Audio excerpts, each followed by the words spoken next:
சிறகடிக்க ஆசை சீரியலில் இனி என்ன நடக்கப் போகுது அப்படின்னு நான் பார்க்க போகிறோம். விஜயாவோட நடனப் பள்ளியில் அதிக ஸ்டூடெண்ட் சேர்றதுக்கு வராங்க. இப்படி இருக்கும்போது பார்வதி ஃபோன் அடிக்கிறாங்க. விஜயா எங்கே இருக்க அப்படிங்கிறாங்க. வீட்டில் இருக்கான், எனக்கு ரொம்ப கடுப்பாக இருக்குது அப்படிங்கிறாங்க. உனக்கு கடுப்புனாலே முத்து மீனாவும் ஏதாவது செய்கிறாங்களா அப்படிங்கிறாங்க. ஆமாம் பார்வதி, ரொம்ப ஓவராக பண்ணுறாங்க. ஹால்லேயே அவங்க அந்த கட்டில் போட்டு வச்சுருக்காங்க அப்படிங்கிறாங்க. பழைய செய்தியே நான் சொல்லிக்கிட்டு இருக்கேன், இங்கே உனக்கு ஸ்டூடெண்ட் சேர வந்திருக்காங்க, முதல்ல நீங்கள் வா அப்படிங்கிறாங்க. அது மட்டும் இல்லை பார்வதி, அந்த கட்டிலையே நான் தூக்கி தூர போடணும்னு நினச்சிக்கிட்டு இருக்கேன். அப்படி இருக்கும்போது அதில் கொசு வலையை மாட்டி வச்சுக்கிட்டு அவங்க ரொம்ப ரொமான்ஸ் பண்ணிக்கிட்டு இருக்காங்க. பகல்லே உள்ளே போய் உட்காந்துக்கிட்டு இருக்காங்க. அதுபோக நேற்றுலாம் ஏன் கேட்குறேன், அவள் அல்வா வாங்கிட்டு 7 மணிக்கு அவளுக்கு ஊட்டி விடுறதும் வைக்கிறதும் பார்க்கவே ரொம்ப அசிங்கமாக இருக்குது அப்படிங்கிறாங்க. நான் சொல்லுதுன்னு தப்பாக நினைக்காத விஜயா, அவங்களும் சின்ன திருசு தான், அவங்களுக்கு தனியாக ரூம் இல்லை. அப்போ நீங்கள் ரூம்பை கொடுத்துட்டு புருஷன் முன்னாடி இங்கே இருக்கணும். அண்ணனுக்கு உடம்பு சரியில்லைன்னு சொல்லிட்டு நீ ரூமில் இருக்கிறத நான் ஏற்றுக்கிறேன். ஆனாலும் அவங்களும் சின்ன திருசு தான், அவங்களுக்கும் ஆசை பாசம் இருக்கும், எல்லாம் இருக்க தான் செய்யும் விஜயா. அதெல்லாம் அவங்க கண்ட்ரோல் பண்ணணும்னு அவசியம் கிடையாதுல்ல. இந்த காலகட்டத்தில் அவங்களுக்கு ஒரு குழந்தை ஆகணும், வைக்கணும்னு நிறைய விஷயங்கள் இருக்கும். அதுக்குள்ளே ஏன் நீ தலையிட்டுக்கிட்டு இருக்க அப்படிங்கிறாங்க. நான் அவளை மருமகளாகவே ஏற்றுக்கொள்ளலை. நீ என் மருமகன்னு சொல்லி 100க்கு 200 வாட்டி சொல்லிகிட்ருக்க அப்படிங்கிறாங்க. பாரு விஜயா, உன் வீட்டு கதையில் நான் தலையிடுதோம்னு நினைக்க வேண்டாம். உண்மை நிலையை சொல்ல போனால் முத்து மீனாவும் உன் மேலே அதிக பாசம் வச்சுருக்காங்க, மரியாதை வச்சுருக்காங்க, உன் சொல்ல கேட்டே நடக்கிறாங்கன்னு சொல்லணும். ஆனால் நீ அவங்க பிடிக்க மாட்டுக்கு வைக்க மாட்டுக்குங்க. சரி, அது ஒன்றா சார்ந்தது, உன் குடும்பத்தை சார்ந்தது இருக்கட்டும். இப்போ நீ இங்கே சேரு அப்படிங்கிறாங்க. உடனே ஒரு ஆட்டோ பிடிச்சி நேராக நடன பள்ளிக்கு போகிறாங்க. அங்கே போய் ஸ்டூடெண்ட்லாம் பார்க்குறாங்க. அவங்கெல்லாம் மாஸ்டர் இலவசமாக தான் சொல்லிக் கொடுக்க போகிறீங்களா அப்படிங்கிறாங்க. இலவசமாக தான் சொல்லித்தர போகிறேன், ஓல்டு ஸ்டூடெண்ட்டை கேட்டுக்கோங்க, இங்கே வாங்குகிற ட்ரெஸ்ஸு எல்லாமே நீங்கள் காசு கொடுக்கணும் அப்படிங்கிறாங்க. சரி மாஸ்டர், ட்ரெஸ் எப்போ கொடுப்பீங்க அப்படிங்கிறாங்க. நாளைக்கு கொடுப்போம், ட்ரெஸ்ஸோட விலை இது அப்படிங்கிறாங்க. சரி மாஸ்டர் அப்படின்ட்டு போகிறாங்க. ஒரு 6 பேர் போகிறாங்க. விஜயா பார்த்தியா, ஒரே நாளில் 6 பேர் சேர்றாங்க அப்படிங்கிறாங்க. ஆமாம் பார்வதி, நீ சொன்ன ஐடியா ரொம்ப ஒர்க் அவுட் ஆகுது, வா நம்ம ஒரு 15 ட்ரெஸ் எடுத்து வந்துடுவோம் அப்படிங்கிறாங்க. ஏன் விஜயா, அந்த ட்ரெஸ்லாம் என்னாச்சு அப்படிங்கிறாங்க. எல்லா ஸ்டூடெண்ட்டுக்கும் கொடுத்தாச்சு அப்படிங்கிறாங்க. ட்ரெஸ் எடுக்க காசு வச்சுருக்கியா அப்படிங்கிறாங்க. காசுலாம் இருக்குது, வா அப்படிங்கிறாங்க. ஒரு துணி கடையில் போய் அதுக்குள்ளே ட்ரெஸ்ஸை நடனம் பள்ளியில் படிக்கிறது அளவுக்கு ஸ்டூடெண்ட்டுக்கு எடுக்கிறாங்க. 10 ட்ரெஸ்ஸை எடுக்கிறாங்க. எடுத்துகிட்டு கொண்டு வராங்க. பழைய ஸ்டூடெண்ட்லாம் பார்க்குறாங்க. மாஸ்டர் இன்றைக்கி எப்படி செய்யணும் அப்படிங்கிறாங்க. நான் நேற்று சொல்லி தந்தோம்னா அதே செய்யுங்க தீபக், நீ பார்த்துக்கோ, ஆன்ட்டிக்கு இன்றைக்கி முக்கியமான வேலை இருக்குது அப்படிங்கிறாங்க. சரி மாஸ்டர், நான் எல்லாத்தையுமே பார்த்துக்கிறேன் அப்படிங்கிறாங்க. இந்த மாதிரி 1 ஹவருக்கு அப்புறம் ஒரு ரெஸ்ட் எடுங்க, ஒரு 1/2 hour எடுங்க, அப்புறம் 2 ஹவர் பண்ணணும், அப்புறம் நீங்கள் ரெஸ்ட் எடுத்துகிட்டு அப்புறம் நீங்கள் வீட்டுக்கு போங்க அப்படிங்கிறாங்க. சரிங்க மேடம் அப்படிங்கிறாங்க. உடனே தீபக் பொண்ணு நம்பி தான் விட்டுருக்காங்களா அப்படின்னு சொல்லிட்டு அவங்களுடைய லவர் கேட்குறாங்க. ஆமாம் அப்படிங்கிறாங்க. பார்வதி கேட்குறாங்க, எங்கே போகிறோம் விஜயா அப்படிங்கிறாங்க. ஒரு முக்கியமான இடத்துக்கு போண்டிருக்குவா அப்படிங்கிறாங்க. உடனே என்ன விஜயா அங்கங்கே கூட்டிகிட்டு அலையுது அப்படிங்கிறாங்க. நீ என்ன சின்ன பொண்ணா இங்கே வரதுக்கு வைக்கப்படுற, வா அப்படின்னு சொல்கிறாங்க. நேராக வண்டி நுங்கம்பாக்கத்துக்கு போகுது. நுங்கம்பாக்கத்துக்கு போனோன்னே பார்லர் உள்ள பொண்ணுகிட்ட கேட்குறாங்க, ரோகிணி வந்திருக்காங்களா அப்படின்னு கேட்குறாங்க. மேடம், ரோகிணி மேடம் 2 நாளாக வரல அப்படிங்கிறாங்க. 2 நாளாக வரல, அப்போ 2 நாள் வருமானத்தை என்ன செய்கிறீங்க அப்படிங்கிறாங்க. மேடம், வருமானம் அது அதிலே தான் இருக்குது மேடம், ரோகிணி மேடம் கணக்கு பார்ப்பாங்க அப்படிங்கிறாங்க. சரி சரி, அவள் கணக்கு பார்க்குறது இருக்கட்டும், இப்போ எவ்வளோ இருக்குன்னு சொல்லிட்டு என்கிட்ட கணக்கு கொடுங்க அப்படிங்கிறாங்க. மேடம், அதெல்லாம் உங்கள்கிட்ட கொடுக்க முடியாது அப்படிங்கிறாங்க. இந்த கடையோட ஓனரே என் மருமகா அப்படிங்கிறாங்க. அங்கே ரொம்பவே திருதுன்னு முடிக்கிறாங்க. ரோகிணி மேடம் இதில் நிர்வாகம் தானே பண்ணுறாங்க, இவங்க ரோகிணியோட ஆன்ட்டி தானே அப்படின்னு சொல்லிட்டு ரோகிணிக்கு ஃபோன் அடிக்கிறாங்க. ரோகிணி ஃபோனை எடுக்கல. ரோகிணி எங்கள் அம்மாவுக்கு உடம்பு சரியில்லைன்னு சொல்லிட்டு ஹாஸ்பிட்டலில் இருக்கிறாங்க. இப்படி இருக்கும்போது ரோகிணி இப்போ சரியாக போய் பார்லர் வரமாட்டேங்களா அப்படின்னு சொல்லி ஒரு வார்த்தை கேட்குறாங்க. ஆமாம் மேடம், அவங்களுக்கு என்னென்னு தெரியல, அடிக்கடி வரமாட்டுறாங்க அப்படிங்கிறாங்க. தானே இவங்க சரி வராது, நம்ம கல்லால் நான் தான் இருக்கணும். பார்வதி, ஒன்று செய், நான் நடன பள்ளியும் பார்க்க வேண்டியிருக்கு, இங்கேயும் பார்க்க வேண்டியிருக்கு, நீ பேசாமல் கல்லால் இரு, இங்கே வரவு செலவை நீ பாரு, இன்றைக்கி நம்ம 2 பேரும் ரோகிணி ஒரு தடவை பார்ப்போம் அப்படிங்கிறாங்க. விஜயா, அப்போ ரோகிணி எங்கே தான் போகிறா அப்படிங்கிறாங்க. அவளுக்கு நிறைய பிஸ்னஸ் இருக்குல்ல பார்வதி, அவள் வீட்டோட பெரிய பெரிய கஸ்டமருக்கு போய் பண்ணுறா. அதுபோக பெரிய பெரிய நடிகைலாம் வராங்களாம், அவங்களுக்கு சினிமான்ற இடத்துல போய் பண்ணுறா. அப்போ அதில் நம்மளுக்கு பல வருமானங்கள் வருது. அதுபோக மனோஜ் அங்கே பிஸ்னஸ் பண்ணுறான், அவனும் கல்லால் இருக்க முடியாது. நான் முன்னாடி சும்மா இருந்தேன், அப்போ வந்து இருக்கலாம்னு பார்த்தேன். இப்போ வந்து நடனப்பள்ளி வச்சாச்சு. அதனால் ஒன்று சொல்கிறேன் கேளு பார்வதி, உனக்கு ஒரு சம்பளம் போட்டு தர சொல்லிடுறேன். நீ வந்து காலையிலேயே வந்து இருந்துரு. ஏன்னா ரோகிணி ரவுண்ட்ஸில் இருக்கா பார்த்தியா அப்படிங்கிறாங்க. மேடம் என்ன பேசிகிட்ருக்கீங்க அப்படிங்கிறாங்க. எங்கள் பார்லரை எப்படி நடத்தணும்னு பேசிகிட்டு இருக்கேன், உனக்கு உள்ள வேலை தான் போய் பாரு அப்படிங்கிறாங்க. இவங்க ரொம்ப குழப்பமாக உள்ளே போகிறாங்க. ரோகிணி மேடம் வேறு ஃபோன் எடுக்க மாட்றாங்க. அவங்க அத்தை வேறு அவங்க சொந்த பார்லர் மாதிரி பண்ணுறாங்களே, இப்போ ஓனர் வந்தால் பிரச்சனை ஆயிருமே அப்படி இப்படின்னுட்டு இருக்காங்க. இந்த சூழ்நிலையில் ஓனர் வந்துடுறாங்க. ஓனர் வந்து, என்னம்மா அங்கே பேசிகிட்ருக்கீங்க, பார்லர் வந்தீங்களா அப்படிங்கிறாங்க. நீங்கள் என்ன பார்லருக்கு எதுவும் வேலையாக வந்தீங்களா, உள்ளே போய் பாருங்கள், பசங்கள்லாம் பார்த்துட்டு தான் இருக்காங்க அப்படிங்கிறாங்க. உடனே கொஞ்சம் நகலுங்க, நான் கல்லால் போய் உட்கார்றேன் அப்படிங்கிறாங்க. ஏங்க வாரவங்க போகிறவங்க கல்லால் உட்காரதுக்கு தான் கல்லா இருக்கா? ஏம்மா கல்லால் எல்லோரும் இப்படி தான் உட்கார வைக்கியா அப்படி இப்படிங்கிறாங்க. மேடம் இவங்க ரோஹிணியோட அத்தை அப்படிங்கிறாங்க. அப்படியா, சரி சரி. ரோஹிணி என்ன நிற்காங்களா அப்படிங்கிறாங்க. மேடம் இப்போ தான் எங்கேயோ போயிருக்காங்க அப்படிங்கிறாங்க. ஏம்மா சம்மந்தம் இல்லாத ஆட்கள்லாம் ஏன் சொல்லிகிட்டு இருக்கேன். என் மருமக 2 நாளாக பார்லருக்கு வரலை. அவள் சொந்த பார்லர் வருவா வரமாட்டா. வேலைக்கு வந்திருக்கவன் ஒழுங்காக வேலை பார்க்குறாங்க. நீ வேலைக்கு வந்திருக்கியா இல்லை பார்லர் விஷயம் வந்திருக்கியா அப்படிங்கிறாங்க. இவங்க என்ன சொல்லுதாங்க எனக்கு ஒன்றும் புரியலையே அப்படிங்கிறாங்க. தமிழில் தானே பேசுகிறேன், இல்லை கல்லால் விட்டு தூரம் எந்திப்பான், பண விஷயத்தை யார் யார் கையாளணும் தெரியாதா அப்படிங்கிறாங்க. உடனே விஜயாட்ட சொல்கிறாங்க, கொஞ்சம் வெளில போங்க, நான் கொஞ்சம் பேச வேண்டியிருக்கு அப்படிங்கிறாங்க. நீ என்னம்மா எங்கள் பார்லர் வந்து நீ பேசணும் வைக்கணுன்ட்டு கிடக்க அப்படிங்கிறாங்க. இன்னும் பார்லரில் வேலை பார்க்குற பொண்ணு சொல்கிறாங்க, மேடம் கொஞ்சம் வெளியே இருங்க வரேன் அப்படின்னு சொல்கிறாங்க. வெளில வராங்க. என்னம்மா நடக்குங்க அப்படிங்கிறாங்க. ரோகிணியோட அத்தை மேடம் இது, இவங்க வந்து இவங்க சொந்த பார்லருங்கிறாங்க. மேடம் ரோகிணி மேடம் வந்து பார்லர் விற்ற விஷயத்த சொல்ல போல அப்படிங்கிறாங்க. என்னம்மா சொல்கிற, என்கிட்ட பார்லர் தந்துட்டு என் மாமியார்கிட்ட சொல்லலையா அப்படிங்கிறாங்க. அப்போ இவங்க சொந்த பார்லர்னு வந்து இங்கே வந்து ராஜ்யம் பண்ணிகிட்டு இருப்பாங்க, அதை பார்த்துட்ருக்கணுமா அப்படிங்கிறாங்க. மேடம் தயவுசெய்து விட்டுருங்க, ரோகிணி மேடத்துக்காக அதை மன்னிச்சிடுங்க. ரோகிணி இப்படி தான் அடிக்கடி லீவ் எடுக்காளா அப்படிங்கிறாங்க. மேடம் நான் சொல்லுறதும் தப்பாக நினச்சிக்காதீங்க. ரோகிணி மேடம் வந்து மாதத்துல 30 நாள் 20 நாள் தான் வருவாங்க, ஒரு 10 நாள் வரமாட்டாங்க. இந்த மாதம் கூடுதலாக ஒரு 5-6 நாள் வரலை, ஆனால் பாதி தான் வந்திருக்காங்க மேடம் அப்படிங்க. ஓ இது வேறு நடக்குதா. இன்னும் ஒன்று செய், ரோகிணி வந்தான்னா என்கிட்ட வந்து ஃபோன் பண்ண சொல்லு, நான் கிளம்புறேன் அப்படின்னு சொல்லிட்டு கிளம்பி போகிறாங்க. இந்த சூழ்நிலையில் ரோகிணி பார்லருக்கு வராங்க. ரோகிணியை பார்த்தோன்னா விஜயா, என்ன விஜய் ரோகிணி இவ்வளோ நேரத்துக்கு வர, பார்லரை எப்படி நீ மெயின்டைன் பண்ணுவேன் அப்படிங்கிறாங்க. ஆண்டி ஒரு கஸ்டமரை பார்க்க போயிருந்தேன் அப்படிங்க. அதானே நான் கூட பார்வதிட்ட சொன்னேன் அப்படிங்கிறாங்க. ரோகிணி நீ ஒன்றும் நினைக்காத, நான் பார்லருக்கு உனக்கு ஒரு வேலைக்கு ஒரு ஆளை ரெடி பண்ணியிருக்கேன் அப்படிங்கிறாங்க. யார் ஆண்டி அப்படிங்கிறாங்க. நம்ம பார்வதி தான். பார்வதி வந்து நம்ம தினம் வந்து காலையிலே வந்துடுவாள். அவளுக்கு வீட்டில் பெரிய வேலை இல்லை, சமையல் தானே பண்ணணும், பண்ணி வச்சுட்டு வந்துடுவாள். நான் நடனப்பள்ளியை பார்க்க முடியல, நான் அங்கே இருந்துக்கிறேன், நீ வந்து இங்கே இரு அப்படிங்கிறாங்க. ஆண்டி அதெல்லாம் சரி வராது அப்படிங்கிறாங்க. ஓ பண விஷயத்தில் வேறு ஆளை கையாண்டா சரியாக இருக்குங்க அதுன்னு நினைக்காளோ, சரி சரி அப்படின்னு சொல்லிட்டு, சரி பார்வதி நம்ம இப்போ கிளம்புவோம் அப்படிங்கிறாங்க. ஆண்டி வேறு எதுவும் விஷயமா வந்தீங்களா அப்படிங்கிறாங்க. இல்லைம்மா சும்மா தான் வந்தோம். நீ அங்கங்கே போகிறேம்மா, தான் பார்லரை பார்க்க ஆள் இல்லையே, அதுக்கு ஒரு நிர்வாகம் பண்ணணும் அப்படின்னு தான் வந்தேன். சரிம்மா அப்படின்னு சொல்லிட்டு கிளம்பிடுறாங்க. இங்கே மனசுக்குள்ளே விஜயாவுக்கு ரொம்பவே சந்தோஷமாக இருக்குது. நம்ம மருமக நம்மளை நம்புகிறா, பார்வதி நம்ப மாட்றா. அப்போ நம்ம தான் அவளுக்கு முக்கியம், ஏன்னா நம்ம சொந்த மாமியார்ல அப்படின்னு சொல்லிட்டு மனசுக்கு நினைக்காங்க. என்ன விஜயா திடீர்னு இங்கே கூப்பிட்டு வந்தோன்னே அந்த கல்லால் உட்காருன்னேன், அதுக்கு இன்னொருத்தர் வந்து அவள் கல்லால் உட்காருறா. இப்போ நான் ரெகுலராக வேலைக்கு வருவாங்கிறான், நீ சொல்கிற உன் மருமக கண்டுக்கிட மாட்டேங்க, என்ன தான் நடக்குங்க, நான் உங்ககிட்ட வேலை கட்டணும் அப்படிங்கிறாங்க. பார்வதி நீ வேலை கேட்கல தான், நான் தான் உனக்கு வேலை கொடுக்கலான்னு கூட்டி வந்தேன். ஆனால் என் மருமக வந்து வேண்டாம், நம்ம அத்தையோட ஃப்ரெண்டாக இருக்காங்க, அவங்கள எப்படி கஷ்டப்படுத்தணும் வேண்டான்ட்டா போல், அதுக்கு மேலே எனக்கு ஒன்றும் சொல்லணும்னு தோணலை அப்படிங்கிறாங்க.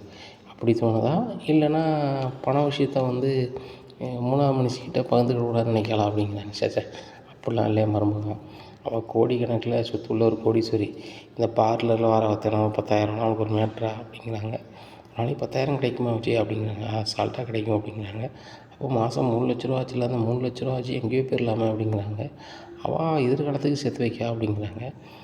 என்ன விஜயா சொல்கிற, ஒரு வருஷத்துக்கு என்னாச்சு, மாதம் 3 லட்ச ரூபான்னா 10 மாதம் 30 லட்ச ரூபா ஆச்சு. என்ன கிட்டத்தட்ட அவன் மருமக 1.5 வருஷமாக அவன் பார்லர் வச்சுருக்கா. அப்போ எவ்வளோ அமௌண்ட் ஆச்சு அப்படிங்கிறாங்க. அப்போ தான் விஜயாவுக்கு மனசுலேயே தோணுது, ஆமாம் என்ன மாதம் 3 லட்ச ரூபான்னா வருஷத்துக்கு என்ன ஆச்சு அப்படின்னு சொல்லிட்டு யோசிக்காங்க. இல்லை பார்வதி நம்ம ரொம்ப தெளிவாக இருக்கணும், நம்ம நடனப்பள்ளின்னு நினைக்கணும், நீ என்ன செய்ய நடனப்பள்ளியை நீ பார்த்துக்க, நான் பார்லர் வந்து பார்த்துக்கிறேன், அப்போ தான் சரியாக வரும், வாரவளும் போகிறவளும் கல்லால் உட்காந்தானா பணத்தை எடுத்துகிட்டு போயிடுவா அப்படிங்கிறாங்க. அதுவும் சரி தான், ரோகிணிகிட்ட சொல்லு, வேலை பார்க்குறவங்கள நம்ப சொல்லாத, அவங்க காசை எடுத்து பையில் வச்சுட்டு போயிடுவாங்க, கடைசியில் முதல் போடுறது ரோகிணி தான் கஷ்டப்படுவா அப்படிங்கிறாங்க. அதுவும் சரி தான் அப்படிங்கிறாங்க. பள்ளிக்கு போகிறாங்க, எல்லாருமே ரெஸ்ட் எடுத்துகிட்ருக்காங்க. தீபக் அப்படின்னு கூப்பிட்றாங்க. மேடம் அப்படிங்கிறாங்க. நீ மட்டும் எதுக்கு அந்த பொண்ணோட பேசிட்டு மாடியில் போய் இருக்க அப்படிங்கிறாங்க. இல்லை மேடம், நீங்கள் என்னை பார்த்துக்கிற சொல்கிறீங்க, நான் கொஞ்சம் ஒர்க் அவுட் பண்ணணும்ல, எனக்கு ஹெல்ப்புக்கு அவங்கள கூப்பிட்டு போயிருக்கேன் அப்படிங்க. அப்படியா, சரி அப்படிங்கிறாங்க. சரி, இன்றைக்கி ஒர்க் அவுட் முடிஞ்சிட்டு போயிட்டு வாங்க அப்படிங்கிறாங்க. தீபக்கும் அவங்க கூட உள்ள பொண்ணும் வந்து லவ் பண்ணுறாங்க. 2 பேரும் தனிமையில் இருந்து அந்த பொண்ணு மாசமாகிடுது. இப்படியா இருக்குது. அப்போ தீபக்கிட்ட சொல்கிறாங்க, எப்படியாவது உங்கள் வீட்டில் பேசி கல்யாணம் முடிக்க பாரு அப்படிங்கிறாங்க. எங்கள் வீட்டில் சொல்கிறேன், ஏற்றுக்க மாட்றாங்க அப்படி இப்படின்னு சொல்லிட்டு அந்த பையன் வீட்டில் சொல்கிறாங்கன்னு சொல்லிட்டு அந்த பையன் சொல்கிறாப்புல. இல்லை ரொம்ப நாள் இது சமாளிக்க முடியாது, அப்புறம் நான் மாட்டிப்பேன் அப்படி இப்படிங்கிறாங்க அந்த பொண்ணு. இந்த சூழ்நிலையில் மறுநாளும் வராங்க. வந்துட்டு நான் பார்லருக்கு போகிறேன் அப்படின்னு சொல்லிட்டு விஜயா கிளம்பி போகிறாங்க. அங்கே ரோகிணி உட்காந்துருக்காங்க பார்லரில். அப்போ இங்கே தீபக் தலைமையில் விட்டு போயிருந்தாங்க. தீபக் அவங்களோட தனிமையில் இருக்காங்க. இப்படியா இருக்குது. இது இருக்கும்போது ரொம்பவே அழுகிறாங்க. இனிமேல் வந்து சரி வராது, என்னை கூப்பிட்டு போயிரு அப்படிங்கிறாங்க. எதுக்கு அப்படிங்கிறாங்க. இதுக்கு மேலே சமாளிக்க முடியாதுங்க, தெரிஞ்சிடும், வயிறு பெருசாகுது அப்படி இப்படிங்கிறாங்க. உடனே கூப்பிட்டு போயிடுறாங்க. இந்த சூழ்நிலையில் ஸ்டூடெண்ட் வந்து பார்க்குறாங்க, ஒருத்தரும் இல்லை. என்ன பார்வதி, ஒருத்தரும் இல்லை அப்படிங்கிறாங்க. அவங்க டைம் முடிஞ்சு போயிட்டாங்க, விடு, நாளைக்கு வருவாங்க அப்படிங்கிறாங்க. அப்படியா, சரி ரைட்டு அப்படிங்கிறாங்க. என்ன நீ பார்லருக்கு போகிறேன்னு சொல்லி போனேன், அப்படியே வந்துட்டேன் அப்படிங்கிறாங்க. அங்கே தான் போனேன், நீ ஃபுல் அண்ட் ஃபுல்லாக ரோகிணி இருக்கா, அத்தை நீங்கள் ரொம்ப கஷ்டப்படாதவங்க, போயிட்டு வாங்கன்னு சொல்லிட்டு எனக்கு 2000 செலவு தந்தா வந்துட்டேன் அப்படிங்கிறாங்க. ஓ, நீ பார்லருக்கு போனாலே 2000 செலவு தராளம் மருமக அப்படிங்கிறாங்க. பிறகு அவளுக்கு ஒரு நாளைக்கு 10,000க்கு மேலே வருமானம் வருதுன்னா 2000 அசால்ட்டு தானே அப்படிங்கிறாங்க. உன் பையன் என்னன்னா லட்சக்கணக்கில் சம்பாத்தியம் பண்ணுதுன்னு சொல்லிட்டு அவன் ஃபர்னிச்சர் கடை வச்சுருக்கான். உன் மருமக என்னென்னா பார்லர் வச்சுருக்கா. நீ கொடுத்து வச்சோ தான், எங்கள் எல்லா பக்கமும் பணம் வருது. சுருதி லட்சக்கணக்கில் சம்பாதிக்கான், ரவி சம்பாதிக்கான், முத்து சம்பாதிக்கான், மீனா சம்பாதிக்கான், உனக்கு என்ன அப்படிங்கிறாங்க. நீ எல்லாத்தையும் சொல்லுது சரி தான், இந்த முத்து மீனா மட்டும் சொல்லாத. என்றைக்குமே அவங்க வருமானம் என்றைக்குமே என் வருமானமும் ஆகாது. என் பேரில் கடை வச்சுருக்கும்போது கூட நான் காசை என்கிட்ட தரலை, அவங்க தரது பற்றியும் கிடையாது, தர டிக்கெட்டு. அந்த சுருதி பிள்ளைகிட்ட நான் எதுவும் எதிர்பார்க்கல. ஆனால் ரோகிணி அப்படி கிடையாது. அவள் வந்து 5000 கொடுத்துட்டு இருந்தா, இப்போ 10,000 தந்துக்கிட்டு இருக்கா. ஏன் இன்னும் போக பார்த்தா 50,000 கூட தருவாள். ஆனாலும் எங்கள் அத்தையாவுக்கு உள்ள மரியாதையை அவள் குறைக்க மாட்டாள். நானும் என் மருமகளை நான் விட்டு கொடுக்க மாட்டேன். அவளை கஷ்டப்படக்கூடாதுன்னு சொல்லி தான் பார்லருக்கு போகிறேன். அவள் என்னையும் கஷ்டப்படக்கூடாதுன்னு அனுப்புதா. பார்த்தியா என் மருமக என் மேலே எவ்வளோ பாசமாக இருக்கான்னு சொல்லிட்டு அப்படிங்கிறாங்க. சரி ரைட்டு, நல்லது தான் அப்படி இப்படின்னுட்டு இருக்காங்க. இங்கே தீபக்குடைய காதலியும் 2 பேரும் போயிடுறாங்க, எங்கேயோ போயிடுறாங்க. போனோன்னே வீட்டில் பார்க்குறாங்க, பொண்ணு வரலைன்னு சொல்லிட்டு நேராக நடன பள்ளிக்கு வராங்க. வந்து இந்த மாதிரி இந்த பொண்ணு வந்துச்சா அப்படின்னு கேட்குறாங்க. வந்துச்சு, வீட்டுக்கு போயிட்டாளா அப்படிங்க. இன்னும் வீட்டுக்கு வரல அப்படிங்கிறாங்க. என்னங்க சொல்கிறீங்க அப்படிங்கிறாங்க. வீட்டுக்கு வரல அப்படிங்கிறாங்க. இன்னும் தீபக் வீட்டிலேருந்தும் வராங்க. இந்த பையன் இன்னும் வீட்டுக்கு வரல அப்படிங்கிறாங்க. அவனும் வந்துட்டானே அப்படிங்கிறாங்க. 2 பேரையும் காணலை அப்படிங்கிறாங்க. உடனே பிள்ளையோட அப்பா வந்து போலீஸில் கம்ப்ளைண்ட் பண்ணிடுறாரு. கம்ப்ளைண்ட் பண்ணோன்னே இங்கே வந்து விசாரிக்கிறாங்க. விசாரிக்கும் போது பையன் பொண்ணு காங்களா அப்படிங்கிறாங்க. இங்கே தான் வந்தாங்க போனாங்க அப்படிங்கிறாங்க. அப்போ இது சம்மந்தமாக விசாரிக்கணும் அப்படின்னு சொல்லிட்டு சொல்கிறாங்க. உடனே பார்வதி சொல்கிறாங்க, இந்த வீடு தான் என்னுடையது, ஆனால் அந்த நடனப்பள்ளி வச்சுருக்குது விஜயா தான், எதனாலும் விஜயாட்ட விசாரிங்க அப்படிங்கிறாங்க. எனக்கு என்ன தெரியும் பார்வதி, நீ இது உன் வீடு தானே அப்படிங்கிறாங்க. என் வீடு தான், நீ தான் நடனப்பள்ளி நடத்துகிற, உன் ஸ்டூடெண்ட்டை கேட்குறாங்க, உன்கிட்ட கேட்குறாங்க, நீ பதில் சொல்லு அப்படின்னு சொல்லி அவங்க பாட்டில் கிச்சனுக்கு பார்த்து போயிடுறாங்க. ஏம்மாங்க பாருங்கள், ஒரு நடனப்பள்ளி நடத்தணும்னா நிறைய பெர்மிஷன் ஆகும். நீங்கள் எந்த பெர்மிஷன் வாங்காமல் வச்சுருக்கீங்க, இதை ஆய்வு பண்ணும்போது தான் தெரியுது. இந்த வீடை கொடுத்தது அக்ரிமெண்ட் போட்டு நீங்கள் கொடுக்கல, அதுபோக நீங்கள் நடத்துனது எந்த வித பெர்மிஷன் இல்லாமல் நடத்திருக்கீங்க. நீங்கள் நடத்துனதுக்கு உங்களுக்கு எந்த அனுமதி யார் கொடுத்தா அப்படி இப்படின்னு கேட்குறாங்க. வீட்டுக்காரங்களே நடத்திருக்கீங்க, ஏகப்பட்ட புகார் மேலே இருக்குது. அதுபோக பிள்ளைய காணணும்னு கம்ப்ளைண்ட் ஆகிருக்கு, இது சொன்னால் விசாரிக்கணும், ஸ்டேஷனில் வந்து எழுதி கொடுத்துட்டு போங்க, 24 மணி நேரத்தில் அவங்க வரல அப்படின்னு சொன்னால் உங்கள் மேலே நாங்கள் நடவடிக்கை எடுப்போம் அப்படிங்கிறாங்க. இங்கே விஜயாவுக்கு சரியான பயம். நேராக வீட்டுக்கு போகிறாங்க. போய் இந்த மாதிரி டே மனோஜ், போலீஸ் ஸ்டேஷன் நிறைய போகணுடா வாடா அப்படிங்கிறாங்க.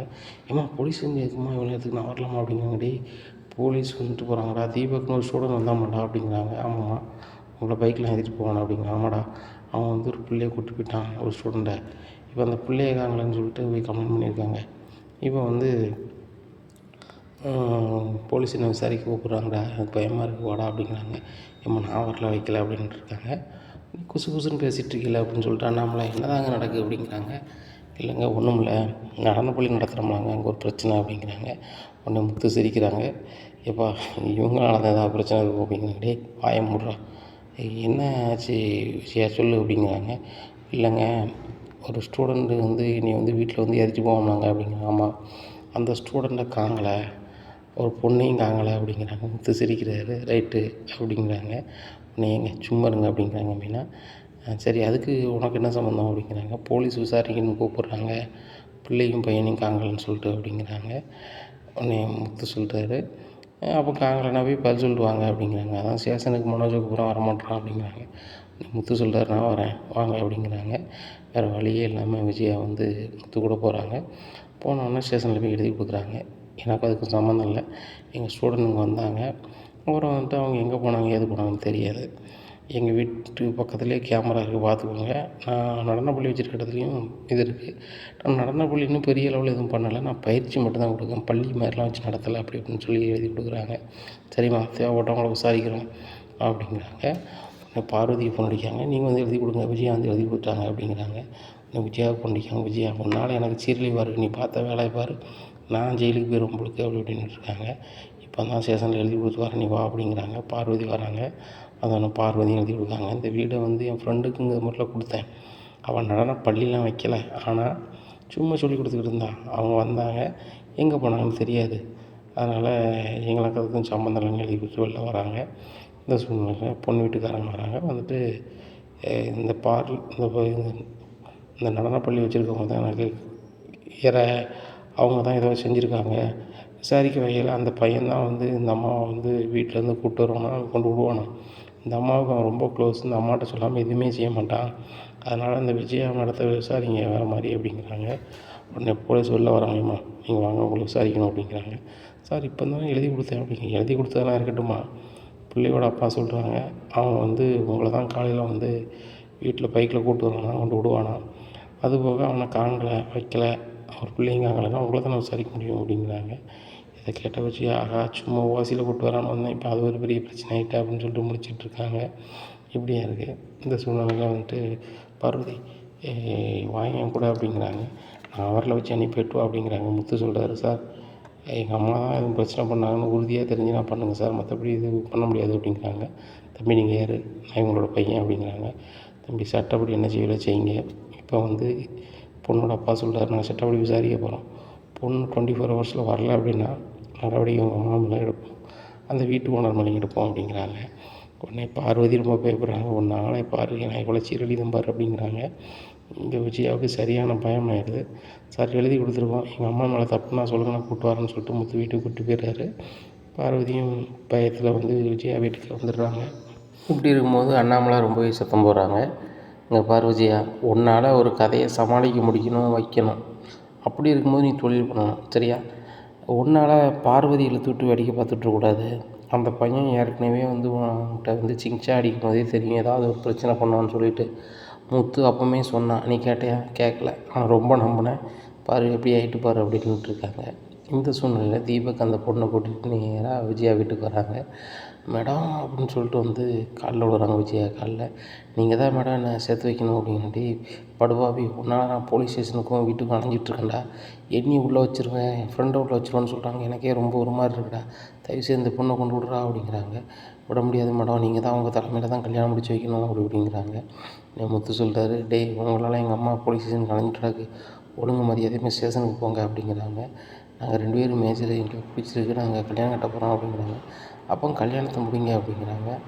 அண்ணாமலை சொல்கிறாங்க, 2 பேரும் மேஜர் தானா அப்படிங்கிறாங்க. மேஜர் தான் அப்படிங்க. என்ன வேலை பார்க்க தம்பி அப்படிங்கிறாங்க. இனிமேல் தான் வேலை தேடணும் அப்படிங்கிறாங்க. தம்பி அதுக்குள்ளே ஒரு கல்யாணத்தை பிடிச்சி என்ன செஞ்சிருவேன் அப்படிங்கிறாங்க. இந்த புள்ள வயிற்றில் என் குழந்தை வளருது பிள்ளை வளருது அப்படிங்கிறாங்க. உன் வாய்ஸ் சொல்லுறதா அப்படிங்கிறாங்க. ஆமாம் அப்படிங்கிறாங்க. அண்ணாமலை சொல்கிறாங்க, இதுக்கு மேலே நம்ம இவனுக்கு சப்போர்ட் பண்ணி தான் ஆகணும் முத்து, முத்து உனக்கு தெரிஞ்ச வக்கீல் வர சொல்லு அப்படிங்கிறாங்க. வர சொல்கிறாங்க. என்ன செய்யலான்னு கேட்குறாங்க. கேட்கும்போது அவங்க உறவினர் வந்து கல்யாணத்தை முடிச்சு வச்சு ஸ்டேஷனில் ஆஜராகிடுவோம் அப்படிங்கிறாங்க. சரி ரைட்டு அப்படின்ட்டு கூப்பிட்டு போய் ஒரு கோயிலில் தாலியை கட்டுறாங்க. கட்டின முன்னாடி நேராக ஒரு அவிடேவிட் மாதிரி போடுறாங்க. போட்ட பின்னாடி ஒரு இடத்துல போய் அதை ரிஜிஸ்ட்ரேஷன் பண்ணுறாங்க. பண்ணிவிட்டு நேராக ஸ்டேஷனுக்கு போகிறாங்க. போய் இன்ஸ்பெக்டர்கிட்ட போய் இன்ஃபார்ம் பண்ணுறாங்க. சார் இந்த மாதிரி அவங்க 2 பேர் வந்துட்டாங்க, பொண்ணு பையன் வந்துட்டாங்க, அவங்க லவ் மேரேஜ் பண்ணிட்டாங்க, 2 பேரும் மேஜரு, நீங்கள் நினைக்கிற மாதிரி பொண்ணு காணாமலாம் போகல அப்படி இப்படிங்கிறாங்க. உடனே அப்படியே ஆச்சு அப்படின்னு சொல்லிட்டு பொண்ணோட வீட்டில் தகவலை சொல்கிறாங்க, மாப்பிள்ளை வீட்லேயும் தகவலை சொல்கிறாங்க. தகவலை சொன்னோடனே அவங்க வராங்க. வந்தோடனே பொண்ணுக்கு நான் கூப்பிட்டு போகிறேன் அப்படிங்கிறாங்க. மாப்பிள்ளை சொல்கிறாரு கூட்டில் போக முடியாது, என் ஒய்ஃபு அப்படிங்கிறாங்க. இப்போ போலீஸ் கேட்கல யார் கூடமா போகிற வைக்கியான்னு கேட்கும்போது நான் பையனோட தான் போகிறேன் அப்படிங்கிறாங்க. இதுக்கு பிள்ளையோட அப்பா சொல்கிறாரு, இந்த மாதிரி அந்த பையனுக்கு உழைப்பும் கிடையாது, ஒன்றும் கிடையாது, கார் ஓட்டுவான், பைக் ஓட்டுவான், அதை தவிர உனக்கு என்ன தெரியும் அப்படிங்கிறாங்க. உடனே முத்து சொல்கிறாரு, இனிமேல் என் காரில் அவன் டிரைவராக ஓடுவான், அவனுக்கு ஒன்று ஒரு பொழப்பு இருக்குது அப்படிங்கிறாங்க. ரொம்ப நன்றி சார் அப்படிங்கிறாங்க. சரி சரி பார்த்துக்கலாம் அப்படின்னு சொல்கிறாங்க. பார்த்தீங்களா சார், அந்த நடனப்பள்ளி டீச்சருக்கு வந்து ஒன்றும் தெரியாது வைக்காதுன்னு சொன்னீங்க, இப்போ அந்த பொம்பளை எழுத்துறமையில தான் கல்யாணம் பண்ணிருக்கு அப்படிங்கிறாங்க. ஐயோ எனக்கு அதுக்கும் சம்மந்தம் இல்லை, நரகாமலை முத்து இவன் தான் பண்ணி வச்சிட்டான் அப்படிங்கிறாங்க. நம்மளை சொல்கிறாங்க, வாயை முடிச்சியா, 2 பேரும் மேய்ச்சல் அவங்க பண்ணிக்கிட்டாங்க, அவங்க நல்லா இருக்குன்னு சொல்லி வந்திருக்கோம், அவ்வளோதான், ராஜி கொஞ்சம் வாங்க அப்படிங்கிறாங்க. கூப்பிட்டு பேசுகிறாங்க. 2 பேரும் பழகிட்டாங்க, ஒன்றும் சேர்ந்துட்டாங்க, உங்களுக்கு சீக்கிரம் வாரிசு வரப்போகுது, அது வெளியே தெரிஞ்சு அசிங்கம் மேற்கூடாது அப்படி பண்ணியிருக்கு அப்படிங்கிறாங்க. உடனே பிள்ளையோட தகப்பன் வந்து ரொம்பவே கண் கலங்குறாரு. சரி சார் நீங்கள் பண்ணது சரி தான் அப்படின்னு சொல்லிட்டு இப்போதைக்கு அவங்க வீட்டில் இருக்கட்டும் சார், கொஞ்சம் நாள் கழிச்சு நான் வந்து கூப்பிட்டுக்கிறேன் அப்படிங்கிறாங்க. சரி போய்ட்டு வாங்க அப்படிங்கிறாங்க. 2 பேரையும் வீட்டுக்கு கூப்பிட்டு போகிறாங்க. மேடம் எங்களை மன்னிச்சிருங்க அப்படிங்கிறாங்க. தீபக் வந்து விஜயாட்ட, மன்னிக்கவா, உன் முகத்தில் நான் முடிக்க விரும்பலை, பாரு இப்போ ஸ்டேஷனுக்கு வீட்டுக்கு நடைய வச்சுட்டேன், என் வீட்டுக்காரன் தேவையில்லாத வேலை பார்த்துட்டாரு அப்படிங்கிறாங்க. விஜய் அங்கே பாரு, அந்த பிள்ளையோட நிலையை கருதி தான் அப்படி செய்ய வேண்டியிருக்கு, வேறு வழி கிடையாது, முத்து அவன் பெருந்தன்மையை அவன் காரை ஓட்ட சொல்லியிருக்கான், ஓட்டட்டும் அப்படிங்கிறாங்க. ஆமாம், இவனே காரை ஓட்டி வீட்டை குடும்பத்தை காப்பாற்றுறதுக்கு 5 பைசா இல்லை, அந்த பையன் காரை ஓட்டி இது பண்ண போனாலாம் அப்படிங்கிறாங்க. ஒன்று முத்து சொல்கிறாரு, பார்க்கணும் தன்னம்பிக்கை பார்க்கல தம்பி, எங்கள் அம்மா என்னத்தையா தான் பேசிகிட்டு இருப்பாங்க, இன்றைக்கி ஒரு நாள் எங்கள் வீட்டில் தங்குங்க, நாளைக்கு உங்களுக்கு ஒரு வீடு பார்த்து வைக்கேன் அப்படிங்கிறாங்க. சரி என்ன அப்படிங்கிறாங்க. உடனே செல்வத்துக்கு பேசுகிறாங்க. செல்வம் இந்த மாதிரி ஒரு பையன்லாம் மேரேஜ் பண்ணிட்டான், அவனுக்கு ஒரு வீடு பார்க்கணும் அப்படிங்கிறாங்க. சரி மக்கா பார்த்துருவோம் அப்படிங்கிறாங்க. அவர் வீடு பார்க்க ஆரம்பிக்கார். இங்கே விஜயாட்ட வராங்க. மிஸ் அப்படிங்கிறாங்க. இங்கெல்லாம் என்கிட்ட பேச்சு கொடுக்காது அப்படிங்கிறாங்க. இல்லை மிஸ், இங்கே தான் எங்களுக்கு கல்யாணம் முடிஞ்சிருக்கு, சாந்தி மொத்தம் எந்த ரூமில் மேடம் அன்றைக்கி அப்படிங்கிறாங்க. டேய் பேர் அப்படிங்கிறாங்க. ஓ உங்கள் ரூம் போகணும்னு சொல்கிறாங்க. சரி மேடம் அப்படின்னு சொல்லிட்டு நம்ம வந்து மேடம் ரூம் போயிடுவோம் அப்படின்னு சொல்லிட்டு போயிடுறாங்க. உடனே அண்ணாமலை வராரு. எங்கே போகிறீங்க அப்படிங்கிறாங்க. அந்த ரூமுக்கு அப்படிங்கிறாங்க. அங்கே தான் கல்யாணம் பண்ணி ஜோடி இருக்காங்க அப்படிங்கிறாங்க. ஓ இருக்கட்டும் நீங்கள் முதல்ல உள்ளவங்களுக்கு அப்படிங்கிறாங்க. ஏங்க முத்துக்கு உங்களுக்கு கிறுக்கு பிடிச்சிருக்காங்க, அவனே நம்மளை மாட்டி விட்ருக்கான், அவன் எக்கேடும் கெட்டு போகிறான்னு விட்டுட்டு நீங்கள் வந்து அவனுக்கு கல்யாணத்தையும் முடிச்சு வச்சுக்கிட்டு வீட்லேயும் கொண்டு வந்துருக்கீங்க அப்படிங்கிறாங்க. இங்கே பார்வதியா, ஒரு கதை நடக்குது, ஏன்னா நம்மளுக்கு என்ன அப்படின்னு சொல்லி நம்ம இருந்துட முடியாது, நம்மளால் முடிஞ்ச உதவியை செய்யணும். முத்து செய்கிறான், ஆனால் அவனுக்கு உதவியாக இருக்கேன், அவ்வளோதான், வேறு ஒன்றும் இல்லை. முத்து பண்ணுறது எந்த தப்பும் கிடையாது. ஒரு 2 பேருக்கும் கல்யாணம் ஆகிருக்கு, அவங்களுக்கு ஒரு வேலை இருக்குதுன்னு சொல்லியிருக்கான், இன்றைக்கி ஒரு நாள் தங்குங்கன்னு சொல்கிறான், அது மனசாட்சி தானே, எதிர்த்து போட்டு உங்களுக்கு புண்ணியம் தான் அப்படிங்கிறாங்க. நாளில் விடியுது. விடிஞ்சோன்னு முத்து சொல்கிறாரு, ஒரு வீடு பார்த்தாச்சு, அட்வான்ஸ் எதுவும் வச்சுருக்கியா அப்படிங்க. சார் என்கிட்ட ₹1 கூட கிடையாது அப்படிங்கிறாங்க. உடனே முத்து சொல்கிறாரு, அப்படியா ஒன்றுமே இல்லையா அப்படின்னு சொல்லிட்டு மீனா, உண்டியில் தான் காசு எடுக்கணும் அப்படிங்கிறாங்க. பரவாயில்லைங்க, இதை எடுத்தால் ஒன்றும் பரவாயில்லை அப்படிங்கிறாங்க. பார்த்திங்களாங்க, மாடியில் இந்த உண்டியில் பணம் சேர்த்து கட்டிடுவோம் வச்சிடுவோன்னு சொன்னாங்க, இப்போ பொது சேவைக்கு இதிலேருந்து எடுக்காங்க, இவங்களாம் வீடுக்காக கட்ட முடியும்னு நினைக்கிங்க அப்படிங்கிறாங்க.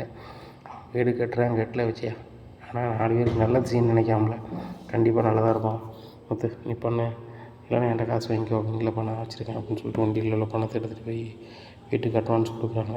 அட்வான்ஸ் கொடுத்துட்டு தங்குறதுக்கும் செலவுக்கும் ஒரு 10,000 கொடுக்க ஆரம்பித்து, பார்த்துக்கோப்பா, இனிமேல் நாளையிலேருந்து கார் ஓட்ட வந்துரு அப்படிங்கிறாங்க. சரி சார் அப்படிங்கிறாங்க. காரையாவது ஒழுங்காக ஓட்டுப்பா அப்படிங்கிறாங்க. சரி அப்படிங்கிறாங்க. இப்படியா இருக்குது இந்த சூழ்நிலை. விஜயாவுக்கு ரொம்பவே கடுப்பாக இருக்குது. ஸ்டூடெண்ட்டுன்னு வந்தால் நம்ம ரொம்ப அசிங்கப்படுத்திதான் முத்தும் அவங்கள்ட்ட சேர்த்து வச்சு பண்ணிகிட்ருக்கான். இப்போ நம்மளுக்கு எதிராக ஏதாவது செஞ்சிட்டோம்னா சரி வராத, என்ன பண்ணலான்னு ஒன்றும் தெரியலையே, இந்த காரை ஏதாவது ரிப்பேர் ஆக்கி விட்டால் அந்த காரையும் வாங்கிடுவாங்க அப்படின்னு நினைக்கிறாங்க. மனோஜ்கிட்ட கேட்குறாங்க, மனோஜ் ஒரு கார் ரிப்பேர் பண்ணணும்னா என்ன பண்ணணும் அப்படிங்கிறாங்க. இன்ஜினில் கொஞ்சம் சீனியை போட்டால் போதும் அப்படிங்கிறாங்க. அப்படியா அப்படின்னு சொல்லிட்டு நினைக்கிறாங்க. எல்லோரும் தூங்கணுன்னா விஜயா வந்து கொஞ்சம் சீனி அள்ளிட்டு வெளியில் வராங்க. அண்ணாமலை பார்த்துடுறாங்க. எங்கே போகிற விஜயா அப்படிங்கிறாங்க. கையில் இருந்தது அப்படிங்கிற ஒன்றும் அப்படின்னு கையை பார்க்குறாங்க. சீனி, விஜயா நீலாம் ஒரு குடும்ப மனுஷியாக ஒரு பெற்ற தாயா அப்படிங்கிறாங்க. அவனை நான் பிள்ளையாகவே நினைக்கலங்க, அவனால் எனக்கு துன்பமாக இருக்குது, எனக்கு உதவி பண்ணுறவங்கள வந்து இவன் வந்து ஒரு வீடு எடுத்து தங்க வைக்கான், நாளைக்கு இவன் வீட்டு ஓனர்னு இவன் தான் அந்த கார் ஓனர்னு சொல்லிட்டு இவனை பார்க்க வருவான் போவான். எனக்கு தாங்க அசிங்கம். நான் இன்னும் தொடர்ந்து நடனப்பள்ளி நடத்தணும் வைக்கணும்னு சொன்னால் அந்த பையன் நம்ம வீட்டுக்கு வர்றது சரி வராது. அதை முத்துட்ட சொன்னால் அவன் ஏற்றுக்க மாட்டான், அவன் பொண்டாட்டி ஏற்றுக்க மாட்டான். அதாங்க இன்ஜினை யூஸ் பண்ணிட்டோம்னா ஆட்டோமேட்டிக்காக வந்து அந்த பையன் காரை இவன் வாங்கிடுவான், அவனுக்கு வேலை இல்லாமல் போயிடும் அப்படிங்கிறாங்க. ஒருத்தங்க பொழப்ப கெடுக்குன்னு நினைக்க உனக்கெலாம் மனசாட்சி இல்லையா அப்படிங்கிறாங்க. உடனே ஏங்க நான் இதை செஞ்சு தான் தீருவேன் அப்படிங்கிறாங்க. இதை கேட்டால் அண்ணாமலைக்கு சரியான கடுப்பாயிருது. எவ்வளோ சொன்னாலும் கேட்க மாட்டேடி, எவ்வளோ சொன்னாலும் கேட்க மாட்டேடின்னு சொல்லிட்டு வெளுக்காங்க. இங்கே பூசை தாங்க முடியாமல் அடையப்பா அடையம்மா அடையப்பா அம்மா அடையப்பான்ட்டு வீட்டுக்குள்ள ஓடுதாங்க. சவுண்டு கேட்டோன்னே எல்லோரும் என்னாச்சுன்னு வராங்க. அவனை முத்து வராதுப்பா என்னாச்சு அப்படிங்கிறாங்க. எங்கள் அம்மாவுக்கு தும்முறு ஓவர் ஆகிட்டு, அதனால தான் நான் பூசை கொடுத்தேன் அப்படிங்கிறாங்க. ஆகா உள்ளதை சொல்லிடுவார் போலையே அப்படின்னு சொல்லிட்டு முடிக்கிறாங்க. உடனே அண்ணாமலை நினைக்கிறாரு, நம்ம சொன்னோம்னா கண்டிப்பாக முத்து கோவப்படுவோம், நம்ம எதையும் சொல்லக்கூடாதுன்னு சொல்லிட்டு உங்கள் அம்மாவுடைய பழக்க வழக்கமே வர சரியில்லை, ரொம்ப மோசமாக போய்ட்டுருக்காங்க, கடுப்பாக தான் 4 பூசை போட்டேன் அப்படிங்கிறாங்க. எப்போ அந்த பூசையை வந்து நீங்கள் முன்னாடியே போட்டிருந்தீங்கன்னு வச்சுக்கோங்க, அம்மா தெரிஞ்சிருப்பாங்க உண்மையிலே இவ்வளோ வாயும் வந்திருக்காது வச்சுருக்காது. பாட்டி எப்படி இருந்தாலும் நீ அதை மாதிரி ஆர்ச்சியை கரெக்டாக பிடிச்சி ஆடிடணும்பா அப்படிங்கிறாங்க. அதை மிஸ் பண்ண தாண்டா தப்பாக போச்சு. 3 பிள்ளையை பெற்றுட்டாலாம் வளர்த்துட்ருக்காள, அவளை நம்மளுக்கு சுயமரியாதை கொடுக்கணுமே. சரி நம்ம பொண்டாட்டினாலும் நம்ம அவளுக்கு என்ன மரியாதை கொடுக்கணுமோ அதை கொடுக்கணும்னு நினச்சேன். ஆனால் நீ சொல்கிற மாதிரி நான் பண்ணியிருந்தோம்னா அந்த விஜயா சரி வந்திருப்பா அப்படிங்கிறாங்க. ஏங்க நம்மளுக்குள்ள பிரிவினையை அவன் உண்டு பண்ணுறான் அப்படிங்கிறாங்க. நம்மளுக்குள்ள பிரிவினையை அவன் உண்டு பண்ணல, நீ இந்த குடும்பத்தை பிரிக்கிறதுக்குள்ள பிரிவினை எல்லா வேலையும் பார்த்துட்ருக்க. உன்னால தான் அந்த குடும்பம் சீரழியுது. இந்த குடும்பம் நல்லா இருக்கணும்னா நீ இந்த வீட்டில் சேர்ந்துருக்க சரி வராது, முதியோர் இல்லத்தை தான் கொண்டு போய் சேர்க்கணும் அப்படிங்கிறாங்க. ஏங்க வீடு என் வீடு, முதியோர் இல்லத்தில் கொண்டு சேர்க்கணும்னு சொல்லிகிட்டு இருக்கீங்க அப்படிங்க. சரி வீடு மட்டும் உன் வீடுனா இதில் உட்காந்தாப்புல சாப்பாடு வந்துடுமா, இல்லைன்னா சுகம் வந்துடுமா? எல்லாத்துக்கும் உழைக்கிறது தானே. இந்த உழைப்பை வந்து முத்து தான் அந்த வீட்டுக்கு இது கொண்டு செய்கிறான் அப்படிங்கிறாங்க. ஏங்க இன்னமும் ஒன்று முத்து செஞ்சு கிழிக்க வேண்டாம், மனோஜ் எல்லாமே செய்வான் அப்படிங்கிறாங்க. உடனே மனோஜ் சொல்கிறேன், நான் எதுக்குமா செய்யணும், நான்லாம் செய்ய முடியாது, நான் இப்போ தான் பிஸ்னஸ் பண்ணிகிட்ருக்கேன் வச்சிட்ருக்கேன், நான் டெவலப் பண்ணி மல்டி மில்லியனர் ஆகணும்னு பார்ப்போனா வீட்டு செலவு கொடுத்துட்ருக்கணும் அப்படிங்கிறாங்க. டே டுபாக்கூர், முதல்ல அப்பாவுக்கு கொடுக்க வேண்டிய 50,000 கொடுக்க பாரு, மீனாக்கு இன்னும் 2 லட்சம் கொடுக்கணும், அதே பண்ணால் கொடுக்க போகிற, வாயப்பாரு வாய அப்படிங்கிறாங்க. எப்பா நாளைக்கு உங்களுக்கு 50,000 தரேன், மீனாவுக்கு முத்தும் கொடுக்கக்கூடிய 2 லட்சத்தை இன்னும் ஒரு மாதத்தில் தரேன் அப்படிங்கிறாங்க. அதானே தாரன்னு சொல்லிட்டு தான் இருப்பே தவிர்த்து உனக்கு தரதுக்கு வழியும் வராது, மனசும் வராது அப்படிங்கிறாங்க. ரோஹிணி சொல்கிறாங்க, மனோஜ் வந்து ரொம்ப ஒரு மாதிரி பேசாத முத்து, எங்களுக்கு கொடுக்கணும்னு தெரியும், அடுத்தவங்க பணம் எங்களுக்கு தேவையில்லை அப்படிங்கிறாங்க. அடுத்தவங்க பணம் தேவையில்லை, அடுத்தவங்க நகையை மட்டும் புருஷன் திருடி கொண்டு விற்பான், அதுக்கு நீ சப்போர்ட்டாக இருப்ப, கேட்டால் வாய் பேசுவேனே அப்படிங்கிறாங்க. உடனே அண்ணாமலை சொல்கிறாங்க, விடுமுத்து நடக்கக்கூடியதை பாரு அப்படிங்கிறாங்க. மறுநாள் காலையில் விடியுது. விடிஞ்ச முன்னாடி பார்வதி வீட்டுக்கு வராங்க. விஜயா இனிமே வந்து என் நடனப்பள்ளி என் ஸ்கூலில் வந்து என் வீட்டில் நடக்கக்கூடாது அப்படிங்கிறாங்க. ஏன் பார்வதி எப்படி சொல்கிற அப்படிங்கிறாங்க. இன்றைக்கி காலையில் ஆஃபீஸர்லாம் வந்துட்டாங்க, இபிக்கு பணம் கட்டுறதுக்கு ஃபைன் போட்டிருக்காங்க, அதுபோக பெர்மிஷன் வாங்காமல் நீங்கள் எப்படி நடத்தலாம் வைக்கலாம் அப்படின்னு சொல்லி கேட்குறாங்க. இனிமேல் நடத்தினேன் அப்படின்னா நீ ஜெயிலில் அடைச்சிட்டுன்னு சொல்கிறாங்க. உன்னால் நான்லாம் ஜெயிலுக்கு போக முடியாதுமா, இனிமேல் நடனப்பள்ளிங்க நடத்தாத, உன் வீட்டு மொட்டை மாடியில் நடத்துவியா இல்லை எப்படி செய்வியா, அது உன் சௌகரியம், இனிமேலும் உனக்கு எனக்கு எந்த சம்மந்தமும் கிடையாது அப்படின்னு சொல்லிட்டு போயிடுறாங்க. பார்வதி என்ன பார்வதி இப்படி சொல்கிறேன் அப்படிங்கிறாங்க. உண்மையை தான் சொல்கிறேன், இன்னும் வந்து என் வீட்டில் வந்து நீ நடனப்பள்ளி நடத்தாத அப்படிங்கிறாங்க. உடனே முத்து சொல்கிறாங்க, என்ன பார்த்தா இப்படி சொல்லிட்டீங்க அப்படிங்கிறாங்க. உண்மையை தான் சொல்கிறேன் முத்து, நானும் இந்த பிரச்சனை வராது வைக்காதுன்னு நினச்சேன், ஆனால் விஜயாவுக்கு நடனப்பள்ளி நடத்தியே தெரியல. ஒரு நடனப்பள்ளி நடத்துகிறவங்க அவ்வளோ பேரும் கண்காணிக்கணும், இவ்வளோ காசு வந்தால் போதும்னு சொல்லி காசை மட்டும் வாங்கிட்டு நான் சொல்லிக் கொடுத்தோம்ல அதை செய்யுங்க அப்படிங்கிறான். எதையும் சின்சியராக பண்ணாத போது ஏதாவது ஒரு மேடு பள்ளம் நடந்துட்டு, இல்லை நடனம் சொல்லிக் கொடுக்கணும்னு சொல்லிவிட்டு ஒழுங்காக சொல்லிக் கொடுக்கலனாலும் அவங்க பெற்றவங்க என் வீட்டில் வந்து தான் சத்தம் போடுவாங்க. நான் அங்கே தான் குடியிருந்துட்டுருக்கேன், சரியா, எனக்கு பையனும் இல்லை, என்னை பார்த்துக்கிட்ட யாரும் இல்லை. இப்போது உங்கள் அம்மாவுக்கு ஒரு பிரச்சனை, பிடிக்காத பிள்ளையாக இருந்தாலும் நீ பார்த்து ஒரு கதையை முடிச்சு விடுது, ஆனால் எனக்கு முடிக்க ஆள் இல்லைப்பா, போலீஸ் ஸ்டேஷனுக்கு போகிறதுக்கே வந்து நீ நிற்கிறதுனால என்னால் போக முடிஞ்சிச்சு, இல்லைன்னா என்னோடய நிலமை ரொம்ப மோசமாக போயிருக்கும், அதனால் வந்து சரி வராது விஜயா, இனிமேல் போட்டு என் வீட்டில் இருக்க டியூஷன் உள்ள அந்த போர்டு கீடு எல்லாத்தையும் எடுத்துரு, இன்றைக்கி தான் உனக்கு லாஸ்ட்டு அப்படிங்கிறாங்க. பார்வதி என் பழக்கத்தையும் உனக்கு வந்து பிடிக்காத மாதிரி பேசுகிற அப்படிங்கிறாங்க. உன் பழக்கம்லாம் ஒரு இடத்துல பிடிச்சிச்சு விஜயா, இப்போ சரியில்லை, சூழ்நிலையும் சரியில்லை, இதுக்கு மேலே நான் வந்து சரின்னு சகிச்சுட்டு போகணுன்னு வச்சுக்கோ, என்ன மாதிரி முட்டாள் யாரும் இருக்க மாட்டாங்க, நீ மனசாட்சியே இல்லாத ஒரு ஆளாகிட்ட, பணம் மட்டும்தான் குறியாயிட்டு, இன்றைக்கி இந்த 2 பேரும் பிள்ளைகளும் ஒரு மாதிரி தப்பு பண்ணிட்டு வா, கல்யாணத்தை முடிச்சுக்கிட்டுங்க. ஒரு வேளை தப்பு பண்ணிவிட்டு அவன் கல்யாணம் முடிக்கலை அப்படின்னு சொன்னால் ஒரு குடும்பத்தினுடைய கண்ணீரில் நம்ம விழுந்திருப்போம். அது சரி வராது. நீ உன் வீட்டில் உனக்கு ஒரு மருமக பிடிக்கல அப்படிங்கும்போது நல்லாமா பேசுவேன். ஆனால் ஊரில் நம்ம அப்படி இருக்க முடியாது. உன் மருமகளும் உன் பையனும் நீ என்ன சொன்னாலும் பொறுத்து போவாங்க. 3வது மனுஷர் பொறுத்து போகணும்னு அவசியம் கிடையாது, பொறுக்கவும் மாட்டாங்க. இந்த நடனப்பள்ளி எந்த பெர்மிஷனும் வாங்காமல் நடத்திக்கிட்டு நீங்கள் இவ்வளோ அட்டூழியம் பண்ணுதீங்களான்னு சொல்லி வீட்டை அடிச்சுன்னு இருக்கவோ இல்லை எதுவும் செய்யவோ 5 நிமிஷம் ஆகாது உங்களுக்கு. அதனால் சரி வராது. எனக்கு பயமாக இருக்குது. என் பையனுக்கு நடந்ததெல்லாம் ஃபோன் பண்ணி சொன்னேன். ஏம்மா நான் இல்லை, நீங்கள் தனியாக இருக்கீங்க, என் பொண்டாட்டிக்கு உங்கள் கூட சேர்ந்து கூட வாழ விட மாட்டேங்க. உங்களால் ஏதாவது மைனஸ்னால் காலத்துக்கு நான் உங்கள்கிட்ட பேசவே முடியாதும்மா, வீட்டுக்கே வர முடியாதும்மா. தயவுசெய்து அந்த ஆண்டியை வந்து நடனப்பள்ளி அங்கே நடத்த வேணான்னு சொல்லுங்கன்னு அவனே ஃபோன் பண்ணி சொல்கிறான். என் பையனை சொல்ல மீறி நான் நடத்தினா நல்லா இருக்காது. என் பையன் ஏதோ ஒரு வகையில் என்கிட்ட பேசிட்டான். எனக்கு சரி வராது.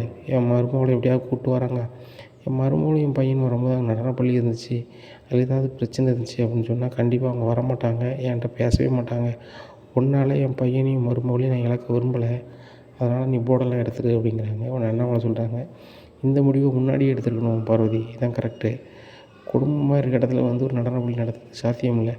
அப்படி விஜயா நடனப்பள்ளி தான் நடத்தி ஆகணும்னா ஒரு மண்டபமோ இல்லை ஒரு இடமோ வாடகைக்கு எடுத்து நடத்த சொல்லுங்கள், ஒன்றும் பிரச்சனை இல்லை அப்படிங்கிறாங்க. ஏங்க நான் தான் சொன்னேனுங்க முதல்ல வாடகைக்கு எடுத்து நடத்துகிறேன்னு சொல்லிட்டு. இந்த பார்வதி தான் ரொம்ப சீனுக்கு வந்து என் வீட்டில் வச்சு நடத்தி நீ வாடகைலாம் தர வேண்டாம், கரண்ட் பில் மட்டும் கட்டுன்னா. ஆனால் இப்போ ஓவராக பேசுகிறா, நீங்கள் அவ்வளோ சப்போர்ட் பண்ணுறீங்க அப்படிங்கிறாங்க.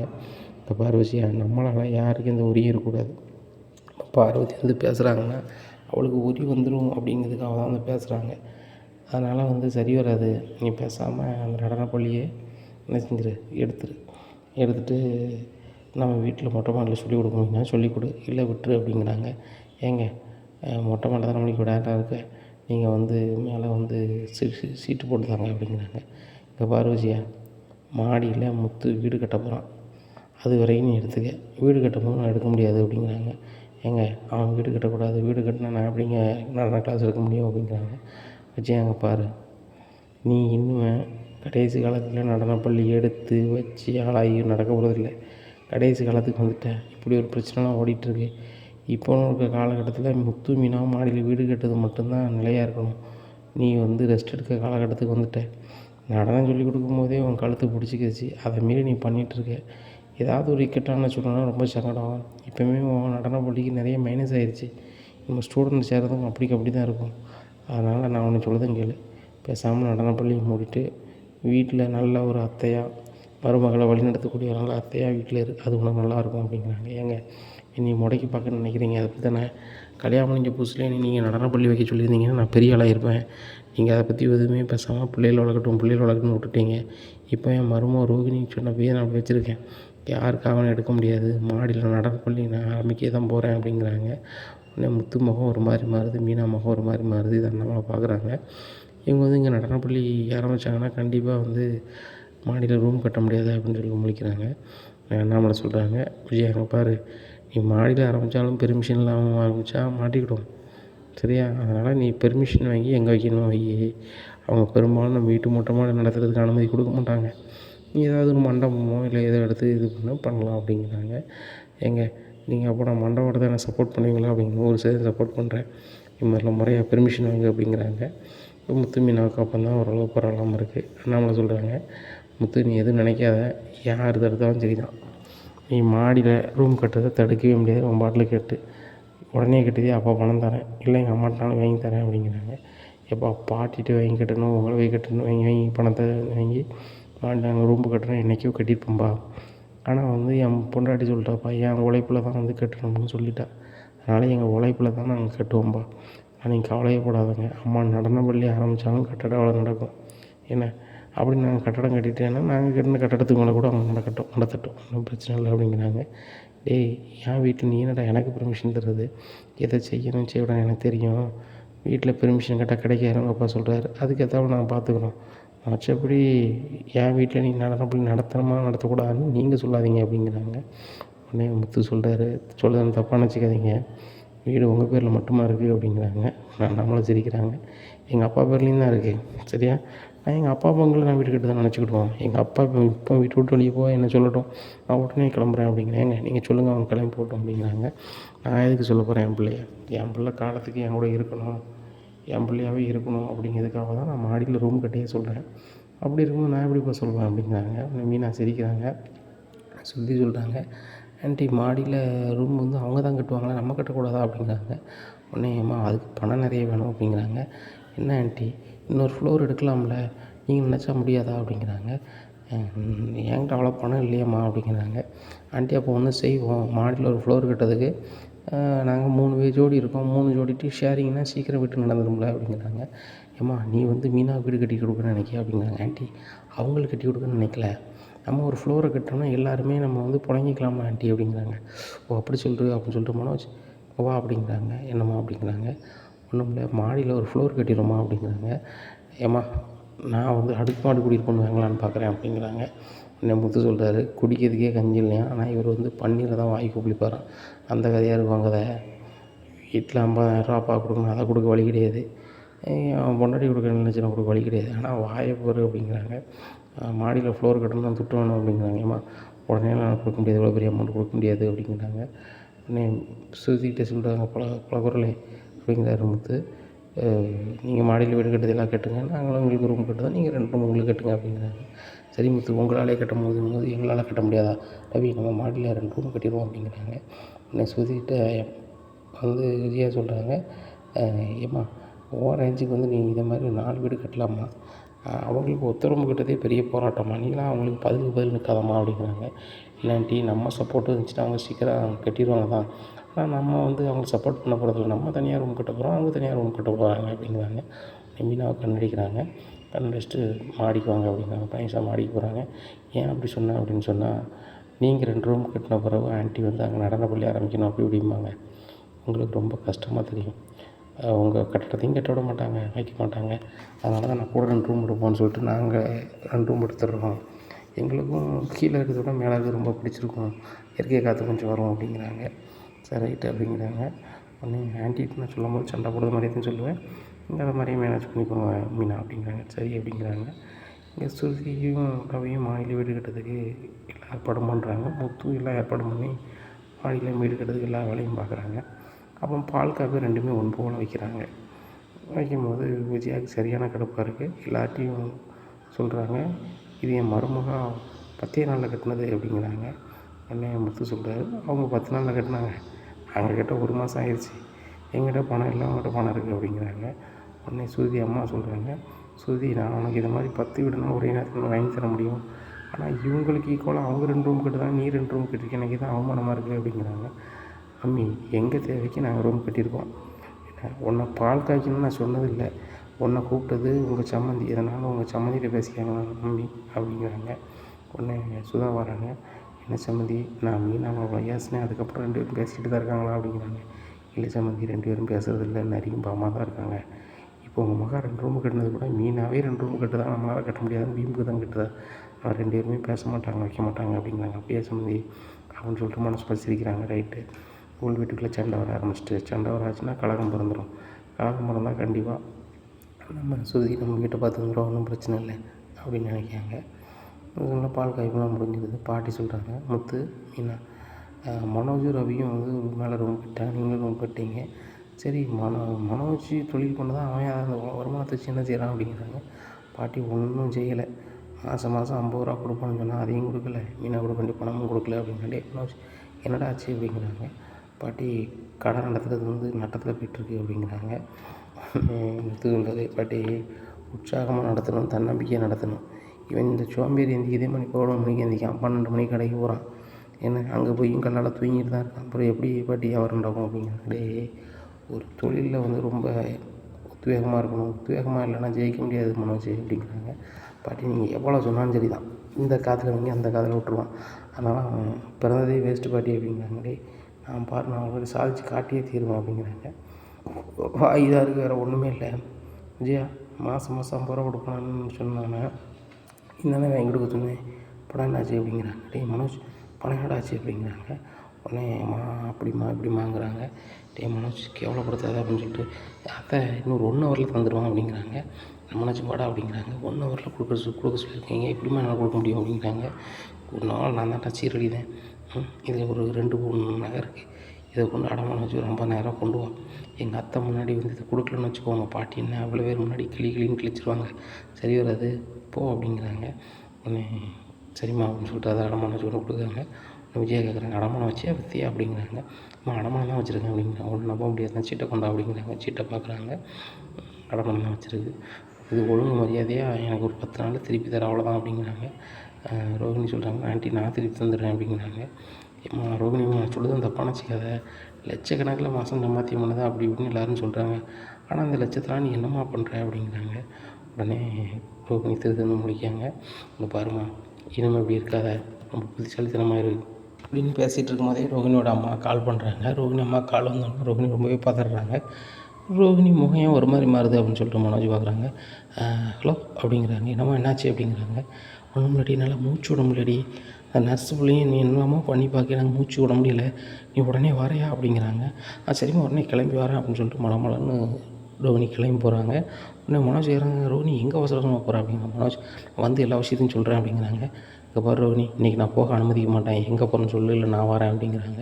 மனோஜ் எல்லாத்தையுமே உங்கள்கிட்ட சொல்லிட்டு போகணும், உங்களை கூப்பிட்டு போகணும் எனக்கு அவசியம் கிடையாது அப்படிங்கிறாங்க.